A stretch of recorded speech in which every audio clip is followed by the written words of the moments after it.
ಹಿಂದೂ ಬಾಂಧವರಿಗೆ ಮತ್ತೊಮ್ಮೆ ಸ್ವಾಗತ. ತಿಂಡಿ ತಿನ್ಕೊಂಡಲ್ಲಿ 9 ಗಂಟೆಗೆ ಹೊರಟ ಕಂಡಿದ್ದೆ ನಮಗೆ ಮೈಸೂರು ಗಾಡಿ. ನೋಡಿ, ಮೈಸೂರು ಗಾಡಿ, ಮೈಸೂರು ಟು ಪ್ರಯಾಗ್ರಾಜ್ ಅಂತ ಹಾಕ್ಸಿದ್ರು. ನೋಡಿ, ತುಂಬ ಖುಷಿ ಆಯಿತು.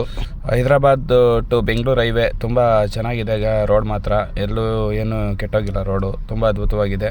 ಅಲ್ಲಿಂದ ಹೊರಟಿ ನಾವು ಟೀ ಕುಡಿಯೋಣ ಅಂತ ನಿಲ್ಲಿಸಿದಾಗ ನಮ್ಮ ಚನ್ನಪಟ್ಟಣ ತಾಲೂಕಿನ ತಿಟ್ಮಾರ್ನಹಳ್ಳಿ ಸ್ನೇಹಿತರು ಸಿಕ್ಕಿದ್ರು. ಎಲ್ಲ ಜೊತೆಲಿ ಮಾತಾಡಿಕೊಂಡು ಟೀ ಕುಡಿದು ಚೆನ್ನಾಗಿ ಒಂದು 10 ನಿಮಿಷ ಅಲ್ಲೇ ರೆಸ್ಟ್ ಮಾಡಾದ್ಮೇಲೆ ಒಂದು 200 ಕಿಲೋಮೀಟ್ರ್ ಟ್ರಾವೆಲ್ ಮಾಡಾದ್ಮೇಲೆ ಗಾಡೀಲಿ ಡೀಸೆಲ್ ಖಾಲಿಯಾಗಿತ್ತು. ನಮ್ಮ ವೆಂಕಟೇಶನ ಡೀಸೆಲ್ ಹಾಕ್ಸೋಣ ಅಂತ ಹೇಳಿದ್ರು. ಡೀಸೆಲ್ಗೆ ನಿಲ್ಲಿಸ್ತು.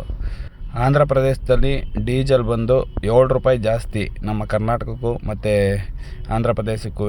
ಅಲ್ಲಿ 89 ರೂಪಾಯಿ ಆದರೆ ಇಲ್ಲಿ 96 ರೂಪಾಯಿ ಇದೆ. ಇಲ್ಲಿಗೂ ಅಲ್ಲಿಗೂ 7 ರೂಪಾಯಿ ಹೆಚ್ಚು ಕಮ್ಮಿ ಇದೆ.